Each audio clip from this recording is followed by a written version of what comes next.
All right. What's up, everyone? Hello, it's Mike Deary, and welcome. Happy Sunday. We're here with another live lesson. If you're here, pop in, say hi, type into the chat, say hi to you, and all that fun stuff. Let me know that everything's sounding and looking good. But I'm excited to be here, as always, and looking forward to doing a great lesson. So today we're going to talk about how to master a riff or a groove. Added to that, the techniques and the topics and the things that we're going to talk about today certainly are going to apply to mastering licks and mastering just about anything. To be honest, it's kind of too much of a clickbaity thing to say how to master anything. But what I'm going to go over in this lesson are the exact steps that I personally take and that I've taught to all my students over the years that have great results following these steps. And we have 6 steps and a couple bonus steps, which we'll talk about. So I'm going to show them right here, and we're going to talk about them and break them down as the lesson kind of goes. But the first thing to mention is that I am using the word master, and that's a very intense term, if you will. When we talk about how to master anything, this is not how to get good at something. This is not how to learn something. When we talk about mastering something, we truly are going to be talking about how to really be a master at that riff, at that lick, whatever it is, all right? The thing that kind of prompted me to do this lesson was actually something that I'm working on, writing some new music. And I always like following these steps, whether I'm writing music or whether I'm learning new music. And a lot of people out there, if you're learning to play guitar, you're going to start by learning your favorite songs.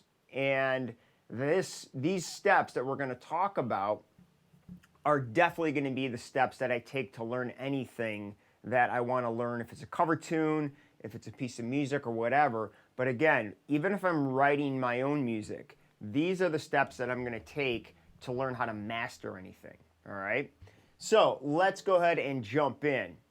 And again, this is my topic for today, but if you guys have questions on anything, please type them into the chat and I'll cover them, whether it's related to this lesson and what we're talking about, or if it's just something totally different. If you have questions you want me to cover them and answer them, go ahead and type them into the chat and we'll get to them. I can see everything in front of me here and all that fun stuff. So let's talk and jump in about the steps. So number 1, work out the best strumming, fingering, or picking pattern. All right, and again, I'm going to break down all of these. Number 2, learn the rhythm and be able to count each note. All right. Number 3, play with a metronome slow and then increase to the goal tempo. The next one is to memorize the part. Number 5, record yourself playing it and listen back. And number 6, play it in a different state of mind. I'll talk about that when we get to it more in depth. And there's a couple bonus steps too, which I like to definitely do and advise anybody to do if they're looking to master something. Play it for other people or at an open mic, and play it without looking at it. At your fingers is what I mean. So if you could play something without even needing to look at your hands or your guitar or your instrument, that's another sign of true mastery of something. So let's jump in and talk about the example I want to use with this, because again, it's something that I've been writing, and it's actually something I'm based the last few live lessons I've done on. And it started off with, let me move this out of the way. So it started off with this groove that I have, just a little lick.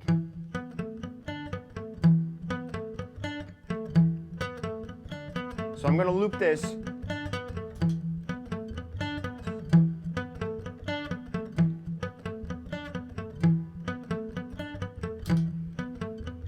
Okay, so this is the lick that I started off with. And the first thing that we could do in talking about our steps, step number 1 is to work out the best strumming, fingering, or picking pattern, okay? So what I have here, let's bring this up, is the tab of what I was just playing, okay? It's a very simple lick, but number one is to figure out the best picking pattern or strumming pattern. So in this case, we're going to start off with a lick that we're learning. And so in that case, it's going to be a picking pattern. If you're working on a song and it's all based on chords, you want to look at what is the strumming pattern or the strumming pattern that we're going to use for you that makes the most sense. And what I want to do with this is figure out what the best way to play it is and then commit to that. Always play it the exact same way once I work on all the options and figure out what is the best way I want to play it. So in other words, we have this lick here. It starts on the 7th fret of the A string.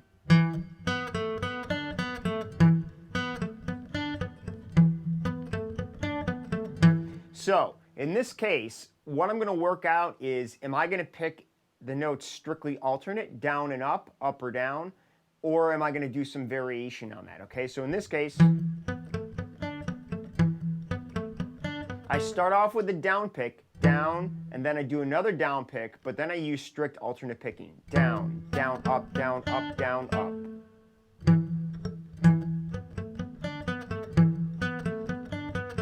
Okay? The one thing that's not on my little tab here, because this was just a quick handwritten note of it, was I did not notate the down or up picking that I used, but you certainly should. Whenever I'm working on a piece of music, whether I'm learning it or writing it, I always print it out because I like to make a lot of notes and scribbles and just, you know, notations on the music of things I need to remember when I'm playing it.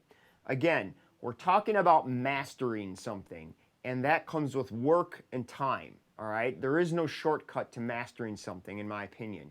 Even if it's a simple strumming, you know, a song with simple chords that you're strumming. Mastering something takes time and dedication and constant practice. So it's not about shortcuts to mastering. It's the steps that I use to always get to the point of where I know I've mastered something. So knowing what picking pattern to play with something, and when I say what's going to work best for you, it's not necessarily the most efficient or whatever. You know, if you're using something like sweep picking, that's usually the most efficient pattern. You know, where you're not wasting any energy.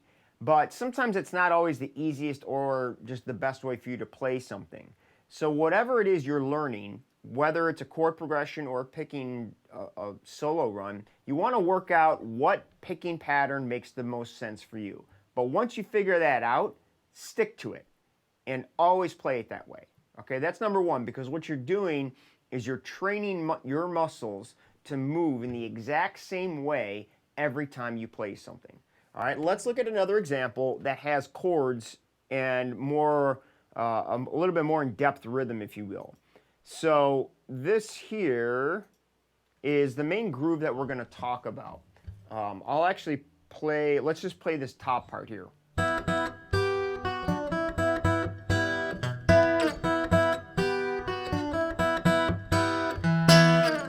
So this is going to be on top of the little lick we just played. Here's how it sounds with the lick. 2, 3, 4.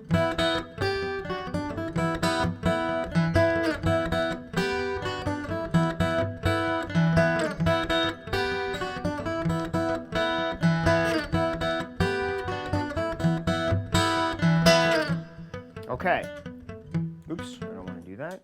Okay, cool. Hey, SK, how you doing? So, when we play this here, I'm using actually my fingers in my right hand to play these licks.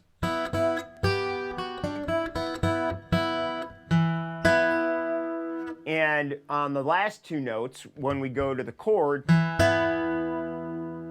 I'm playing my thumb for that second fret on the D string, and then my two fingers are playing the 4 and the 6.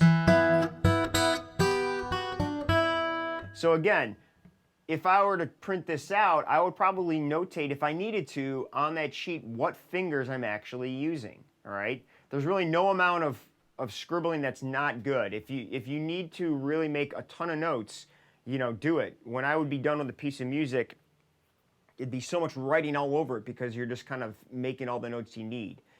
But this is an example of if I'm going to take this rhythm, I'm going to figure out how am I going to play this, what fingers am I going to use, and what picking pattern do I need to make to play this the way that feels like it makes the most sense. Once I know that, I'm always playing it the same way. All right. Again, it's training my muscles to remember how it's played. All right. So during the learning process, you might experiment with some different picking patterns or some different strumming patterns. You'll find what makes the most sense. All right. And what's the most economical or just what feels right. Once you do that, stick to it. Okay. So that's what we have for our lick right there, or our rhythm and our lick as we looked at it, okay? So our next step, let's get rid of this guy for now, is learn the rhythm and be able to count each note. So some people are going to be more adept to understanding rhythm, how to count it, and so forth. Some people, the way they learn is just by their ear. You know, they hear a rhythm, they know how to play it, and they're good. Again, to master something, in my opinion, I like to be able to know all aspects of how to play that. And counting and rhythm are absolutely critical to master anything, all right? If you want to really be a master at what you're playing, you want to know how to count it. If you're working with a drummer and other musicians, it's absolutely critical that you all know what beat you're on or where to count in a groove or all of those things. So even if this is a skill that you're not good at as far as rhythm and counting, take the time to learn and develop the skill. It really makes you a much better musician to know how to count rhythms, how to count notes, and understand it all. So if we go to our groove here, let's bring that guy back. There she is. And get rid of this guy for now. So if we look at the rhythms here, we have an eighth note, quarter note, eighth note, eighth note, eighth note. So if we were to count this, it's going to be one and, four and. Okay? One and, four and. One and. Hang on a second. One and, four and.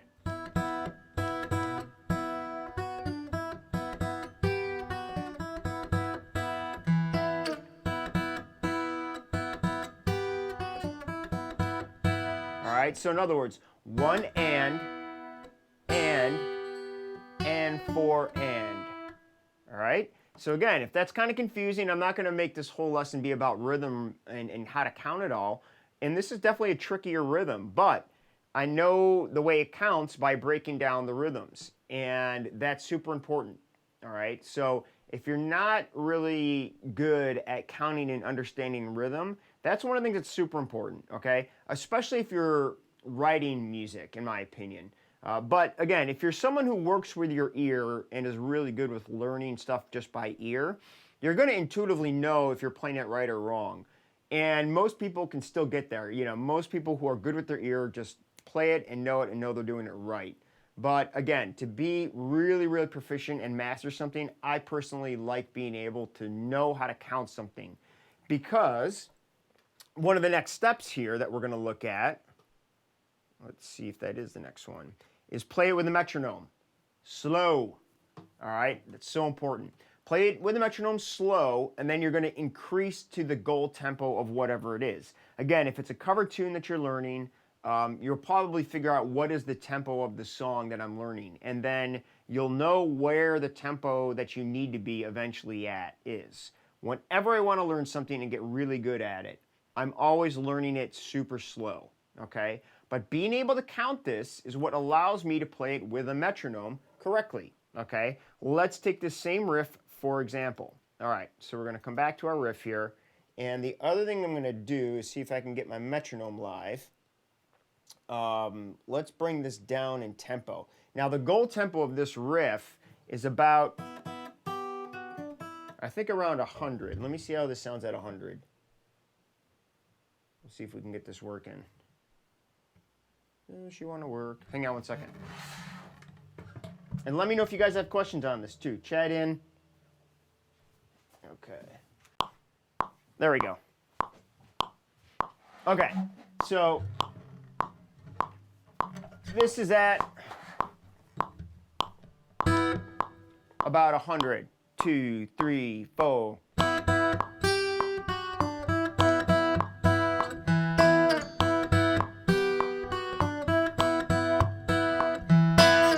So that's slow. The goal tempo about this is at 120. This is at around 100. And SK says, this is what I struggle with, how that I'm on the best, knowing that I am on the beat, sorry, and when I play with the metronome. Yeah, this is the big one. I have, and there are lessons on this. I'll point you to resources both on Rock Guitar Power and Super Guitar Licks, but there's some free lessons that you can get to on Rock Guitar Power on how to use a metronome. Learning that is outside the scope of this live lesson here, but it's so critical to do. I'll point you to those resources in a little bit.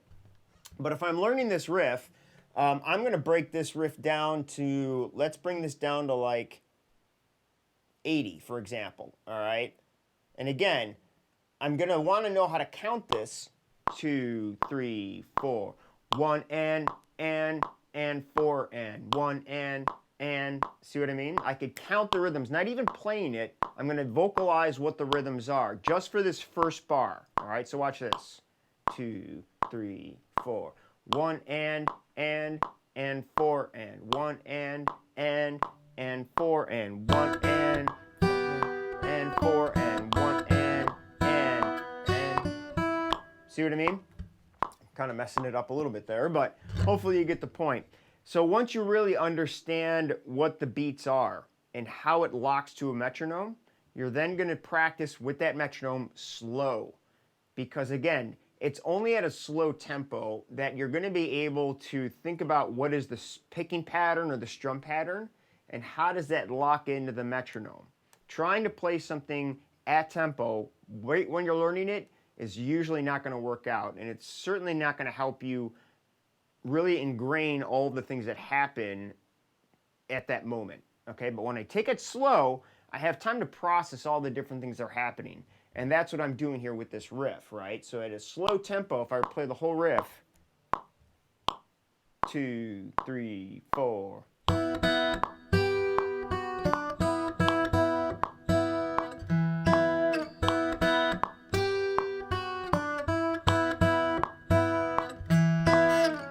All right, see what I mean?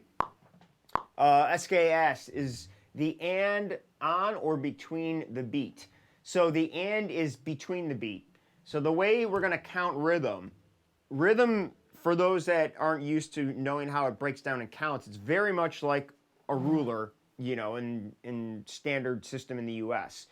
You have 1 inch, let's say, okay? You take that inch, you break it down to a 1/2 inch. You could break that down to then 1/4 inch. Then you break that down to 1/8 inch and so forth. Rhythm in music is the exact same way. So if we have 1 bar of music, right now this metronome is counting 4 beats per bar. All right, so you got 1, 2, 3, 4.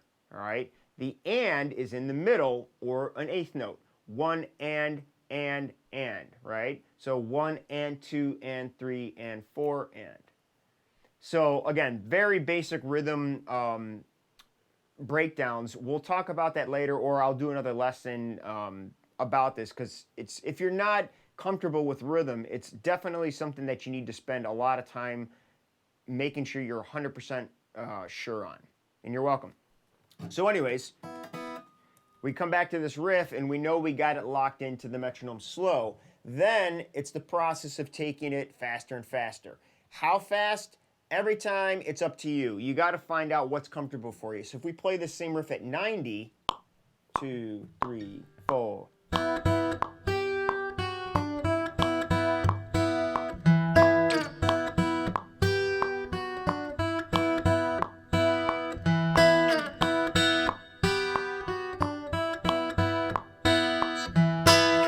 All right, I'm making sure that I know exactly where my notes hit against the beat, and I'm lining it up. Again, now if you take this even quicker, let's move this up to like 110. You're just going to find a place where things are still comfortable. Once you find where things start falling apart, then you know where your tempos are starting to get a little tricky. Again, I'm trying to get to 120. This is 110. 2, 3, 4.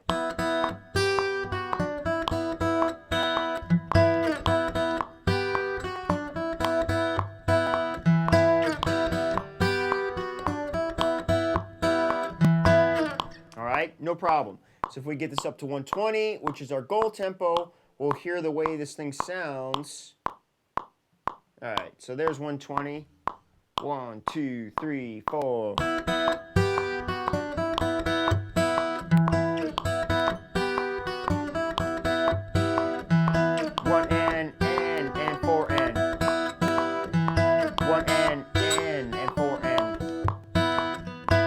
Okay, it's hard to talk and play at the same time. So anyways, that's our process of breaking something down with a metronome, slow, moving it up faster. Being able to count it, even vocalizing it. Again, all of these things are going to really help you know whatever it is you're learning better and better. And also, another side note, I do prefer working with a metronome as opposed to a drum machine when I'm first learning something. Drum machines definitely help give you more vibe, more fun, and more of a realistic sound. But it's very easy if you're working with a drum machine to get too used to the way a certain beat or pattern might be played. You might start really locking in how you play something to one particular beat. But then what could happen is if you go work with a new drummer or you work with a real drummer and they play something a little different, there's a chance it might mess you up. If you work with a metronome click, it's just one single click that goes on, all right? And if you know how to work with that one click, which is usually a quarter note, you're really going to be able to understand rhythm at the most fundamental part of it, all right? You're not trying to think about, oh, I'm listening to the snare all the time, and I know when the snare hits this or that. When you know the beat on the metronome, you're going to be that much more confident about how to really nail something down. All right, so let's look at the next step. Come back here. Get rid of this guy for a sec. And again, let me know if you guys have other questions. Keep them coming. So, next part of this is memorize the part. All right? If you want to master something, you got to memorize it, period. All right? And again, this goes for if you're writing music or if you're learning music.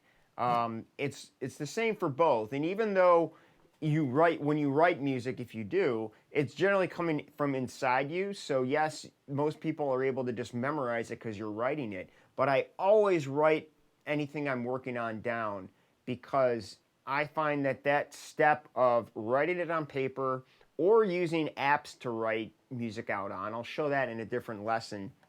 But memorizing something is critical, and seeing it, to me, helps visualize what it should be played as.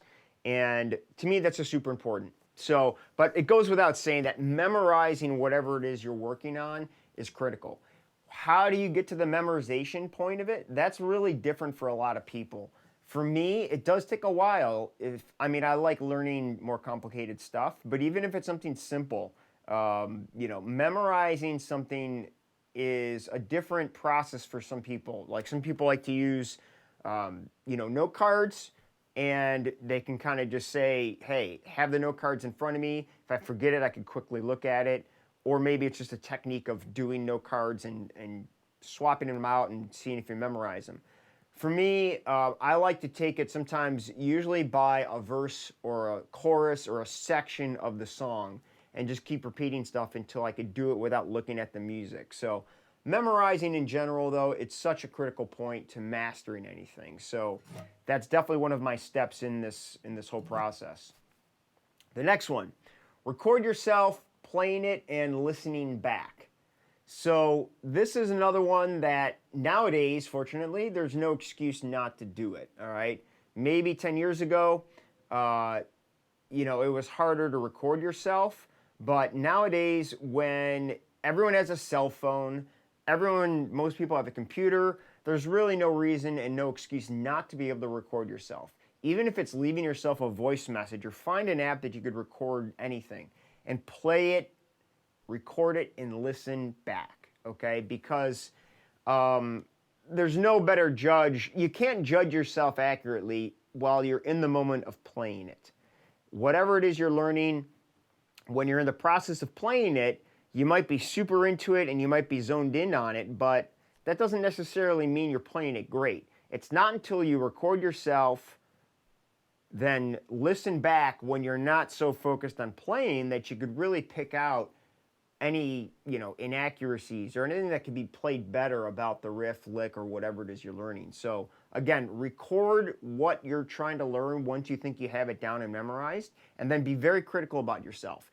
Should this slide better? Should this do this, that better? An example, let's bring it back to our riff here. So if you notice at the very end, that last chord that I have here, and yes, good, SK, glad.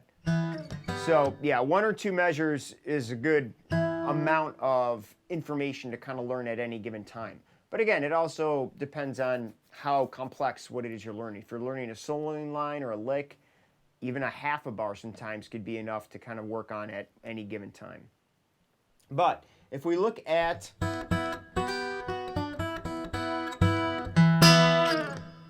you can see how I just slid that chord down at the end. Now, if I don't slide it, it still sounds good. But now listen to what happens when I slide a little bit.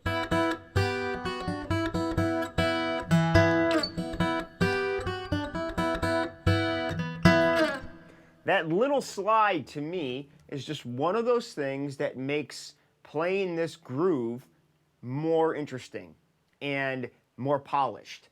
And I don't want to ignore anything that's on that paper that I'm using to help me express how to play something better.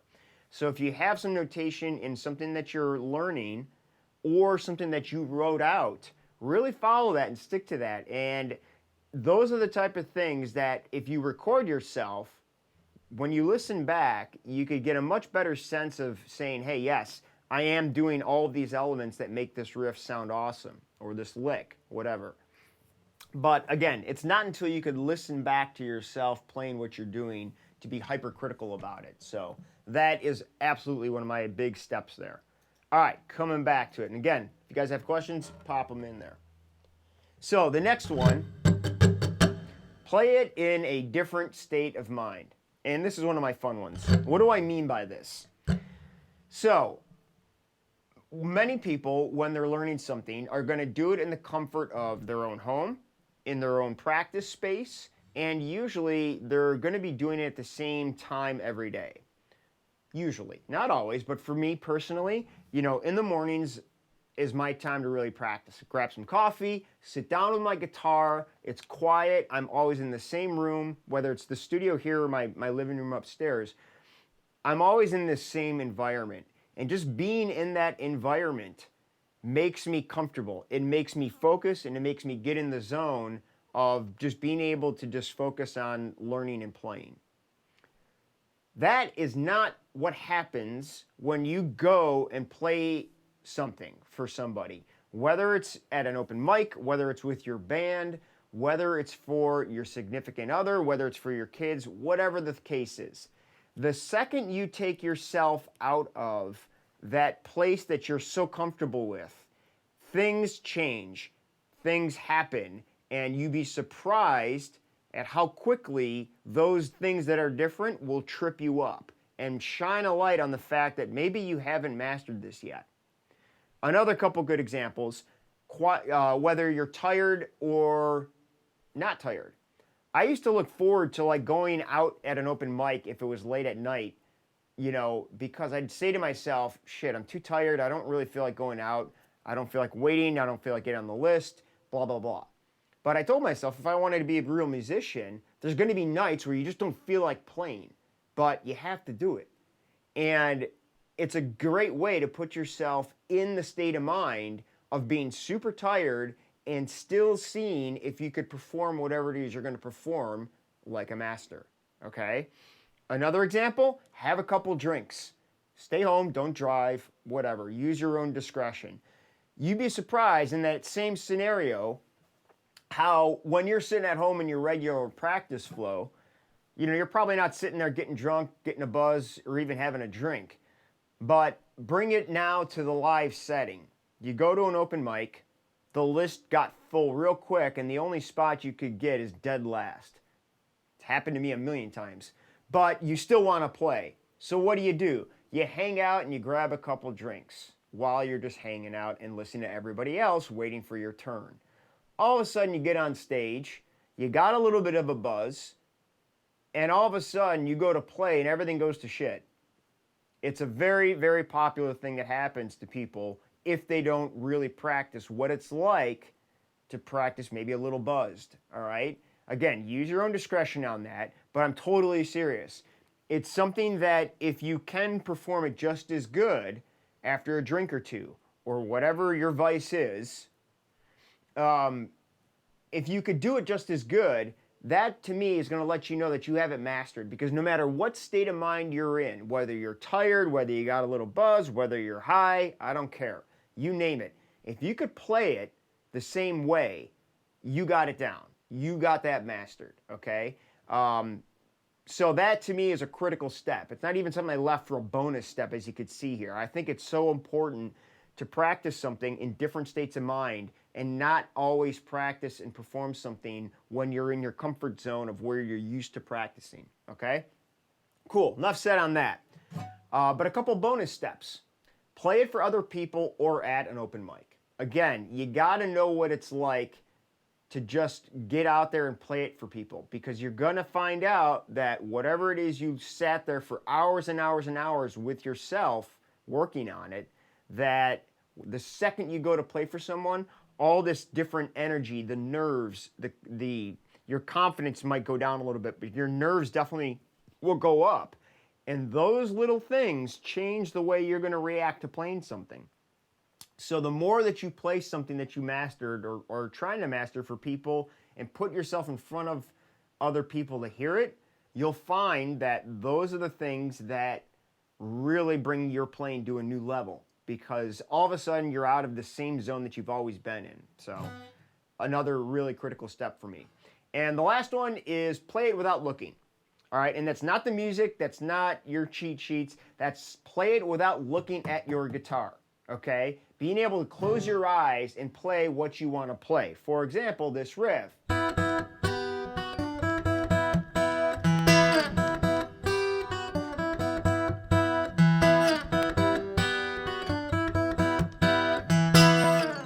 Because I really lack of focus, yes. Yeah, anything that's going to break your focus is going to break your concentration and break your ability to play this the way you did. By doing these steps, your focus will be so zoned in on it, no matter what happens around you, you're going to be focusing on playing this the way you learned it and as it should be played. But being able to play without looking, then you get into the feel of it, and that's when you really express music on your instrument with emotion. All right. There's actually a lesson I did. I'm going to bring up my my screen share here. So this is on Rock Guitar Power. And for anyone that you don't know, there's a couple websites I run. One is rockguitarpower.com, and the other is superguitarlicks.com. So there's actually a blog post I did. If I go to my search box here, and let's go to the guitar blog. And there's a lesson that I did called Playing Emotionally with My Eyes Closed, or something like that. Let me go down to the search box here and see if we could find it. So, let's see. Playing Emotionally. Something like that. Let's see if we could find it here. Oop, nothing found. Let's try that once more.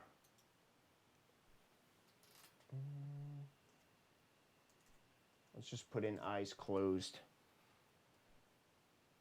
See if we could find this post here. There we go. So, playing guitar with your eyes closed, a lesson on playing emotionally. This was a lesson that I did that I played a guitar piece a classical piece called Asturias. Very, very popular guitar classical piece. The beginning.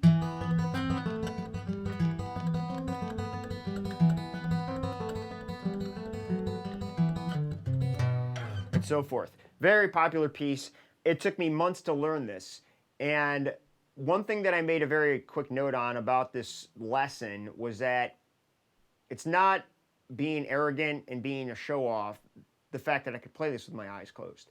The whole point is that I spent so much time learning this to master it that I didn't even need to look at the guitar, and it's a very, very, very difficult, complicated piece. But because I followed these steps and was able to play it with my eyes closed, it brought me that one step closer to, in my opinion, being able to master it, because I did not need to look at my instrument. I knew the way it felt to play this piece of music. And if you can get to that point with whatever you're working on, again, it's just going to make you that much better at it, okay? SK says, no kidding, think about how the best do it, like an extension of their arms. You got it, buddy. That is exactly the point. When you see someone play something that you say, damn, that's amazing, number one, that's because they mastered it. They are inside the music. They are not sitting there looking at their instrument thinking about all the things that are going on. They forgot everything. They just play. That is when you're at that level of mastery. And that is what sucks other people into watching and listening to you play, because you've taken all the steps. You've taken the time and put in the work to master it. Indeed he is, man. He's one of my favorites. Tommy Emmanuel, head is always moving. Yeah, and the other step of it too, if you want to engage the crowd, if you want, when people are learning, they're so critical and they're scared or they're just nervous, the last thing they could do is look out in the audience and connect with the crowd and with your fans. But if you want to do that, again, you need to master your music and master your parts. And the only way you could feel confident enough to look out and engage your audience is if you're not thinking about all the other things that you had to do to learn this. You've put in the work, it's inside your fingers, it's inside your hands, it's inside your soul, you just play it. Then you could start having fun with it, all right?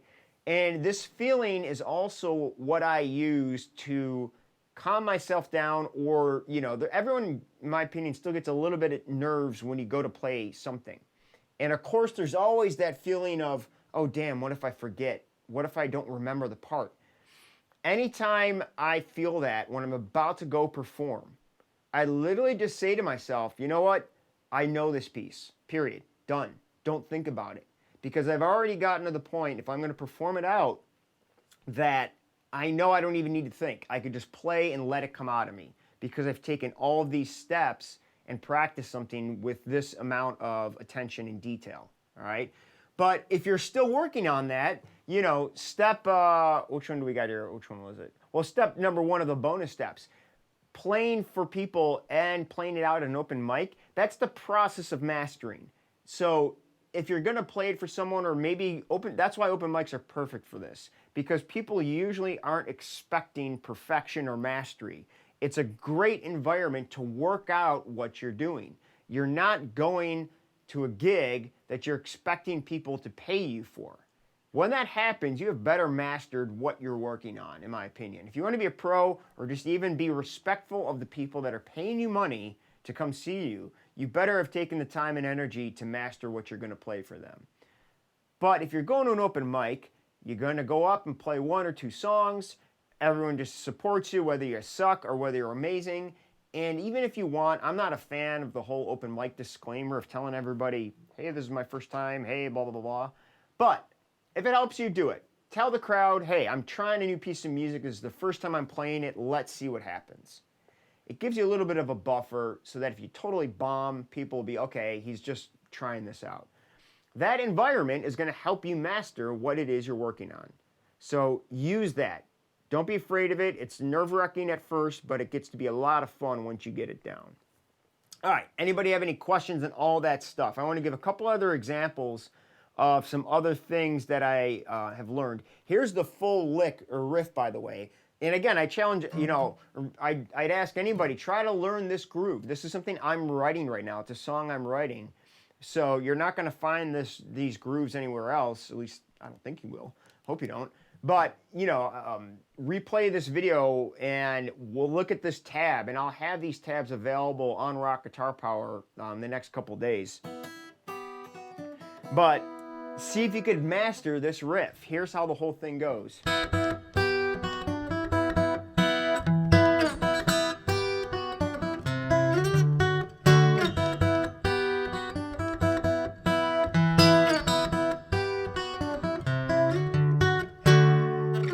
Okay, it's got this really cool, it's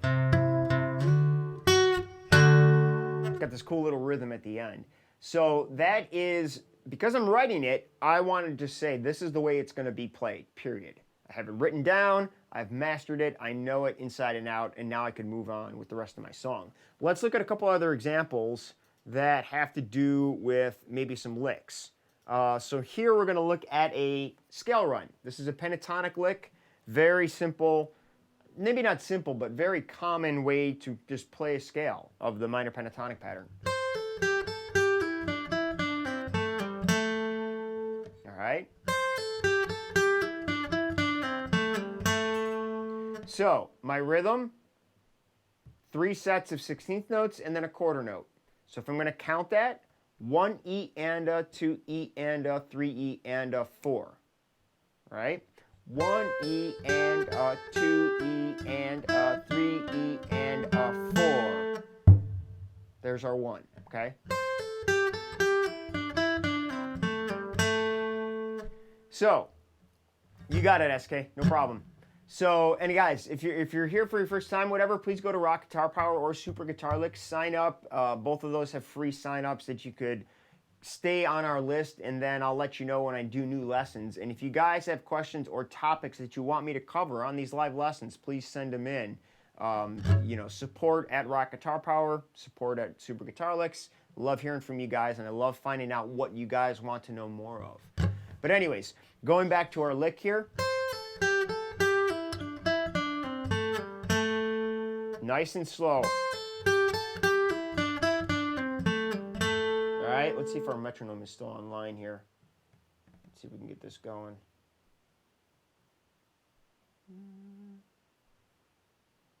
Hang on. Let me go reset this guy and we'll get back and play it. I'll show you how we do this with a metronome.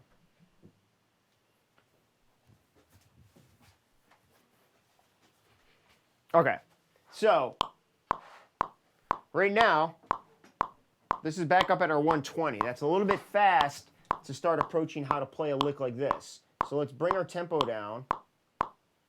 Let's get this down to, let's go to 60 since we're playing 16th notes here. All right, here's 60. 3, 4, 1, 2, 3, 4.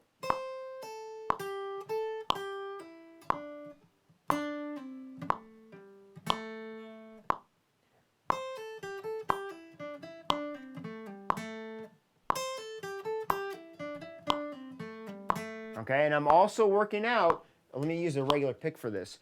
You know, what is my picking pattern? Am I going to play a down, an up, or whatever? Again, it's not on this tab, but usually the notation for a picking pattern is either a little up arrow or a little down arrow. So,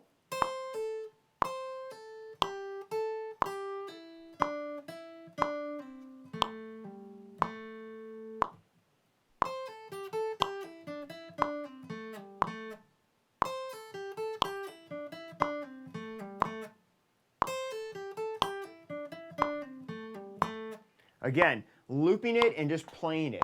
The other thing in general to note about mastering anything, another litmus test I have is if you have people around your house every day, whether it's your wife, your husband, your kids, whatever, I don't usually consider something mastered until someone says, how many goddamn times are you going to play that thing?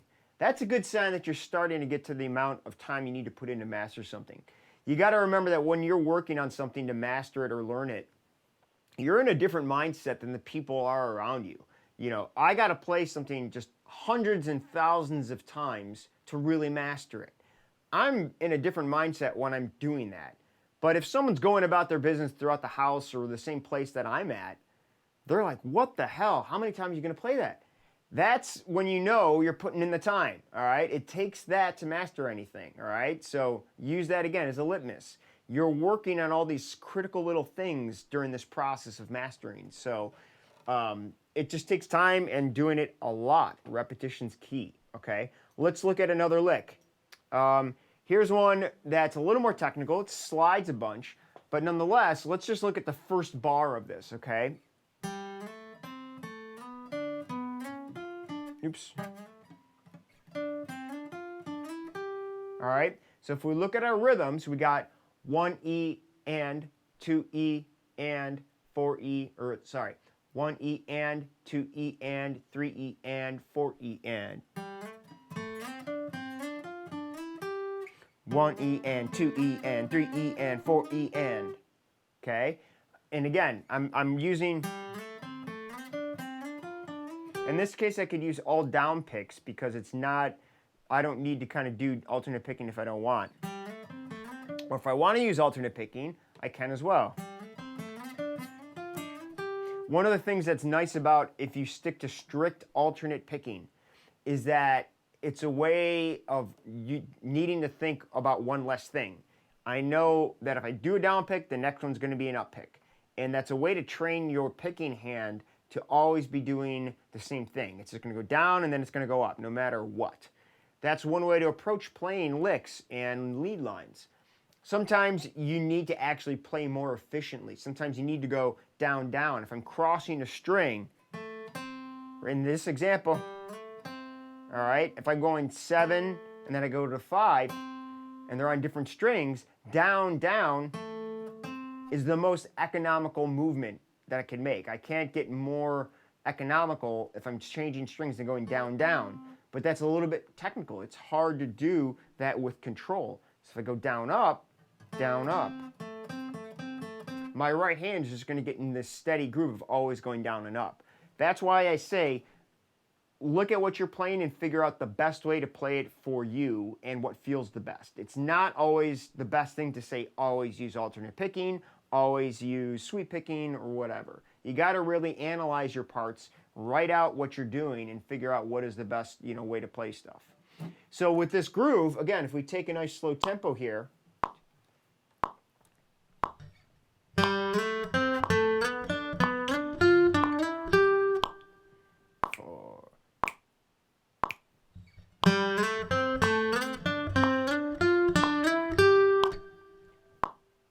three, 4, 1E and 2E and 3E and 4E and 1. The other thing I like to do is in my notes, again, it's not notated here, but I'll usually make little dash marks on where the beats are, because that way when I'm working with a metronome, I'll know, hey, I should be hearing a click right here. I should be lining up with the beat right here and there. Those are little just things and tips and tricks that I use when I'm really trying to work on something technical to lock things into that rhythm. So, SK, should the F on the G string be an E? Should the F on the G string be an E? Are you talking about in my actual tabs? F on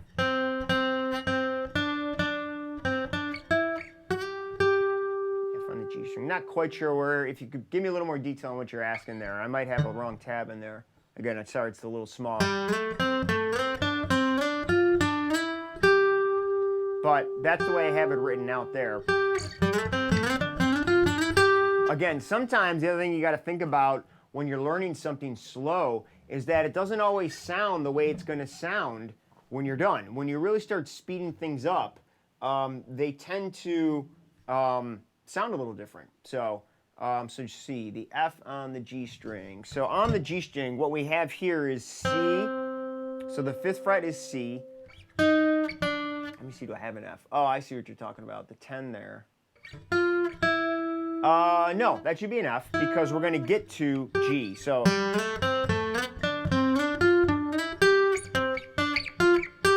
right, so at the 12th fret, we get to G finally. So, hopefully that makes sense. That is right the way I have it there. I've caught a couple of wrong things that I've had in rhythms, so thanks for checking that out. But yeah, that's, from what I could tell, correct the way I have it there. But again, the sliding sounds like a bluish note. Yeah, well, in this case, let's see. What do we got? What key are we in here?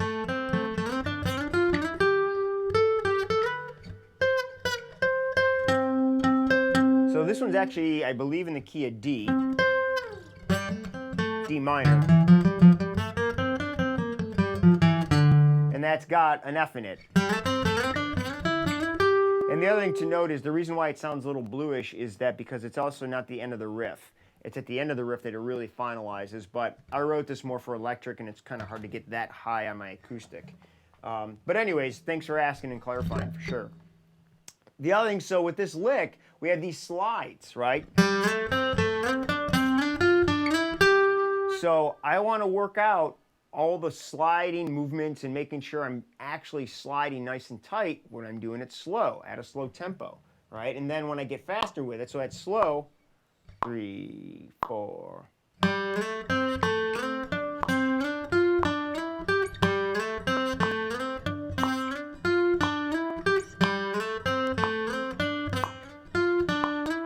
All right, loop it up. Keep practicing in circles that you really get it good, all right? So now if we go up faster, let's bring this up to about 100. It's all good, buddy. Ask questions, man. That's what I'm here for. Okay. So now we're at 100. Same lick. 2, 3, 4.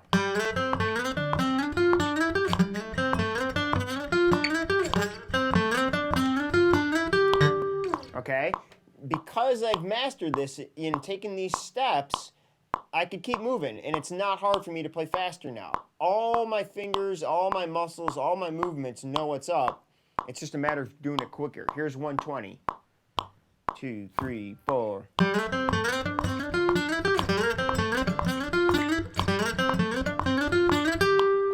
All right, and now you can start feeling, the energy of that lick. You could really hear it come to life, and that's what's really fun is that, and especially if it's a song you're learning and it's a cover tune, when you're working on those types of things, the more you kind of put them in motion, you kind of learn stuff and it comes to life.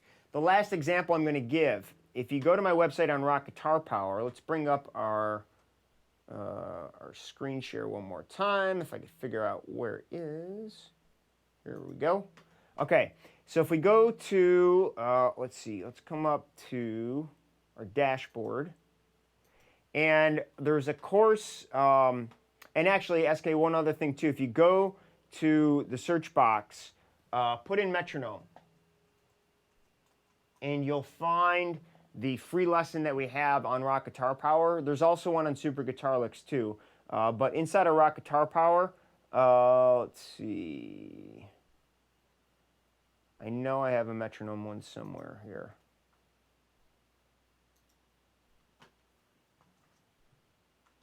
And I think the actual lesson is at the end of Volume 1. So if you're not a member on here, do the free trial, and then you could check it out.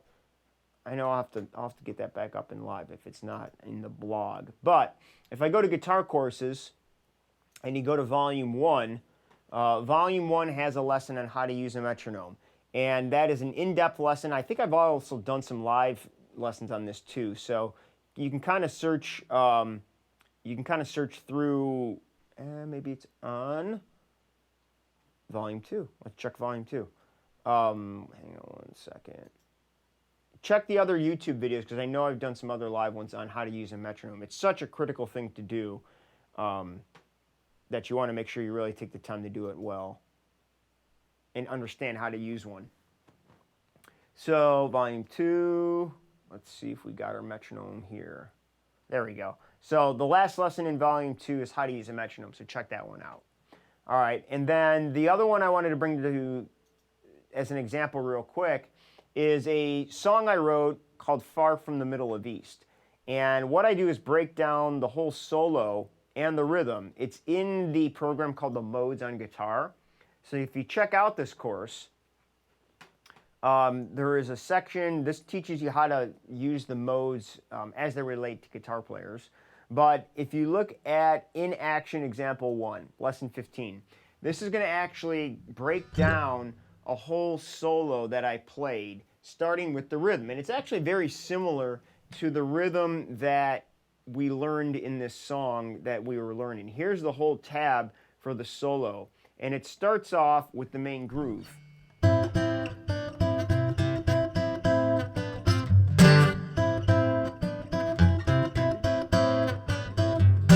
So that right there is the main groove that I use for the solo. Here's the actual riff. So this is the way that riff goes.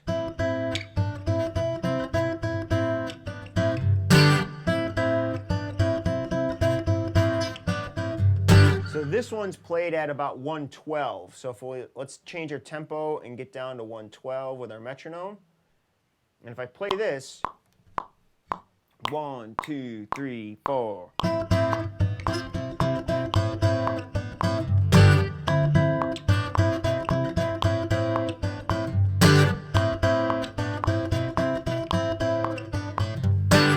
There's our groove, all right? And then we have a really technical solo, and I'm not going to go into that now because I'm on my acoustic, but there's a ton of great licks and things to learn within this solo. And again, use this whole idea of how to master something, whether it's this song or your favorite tune or something you're writing.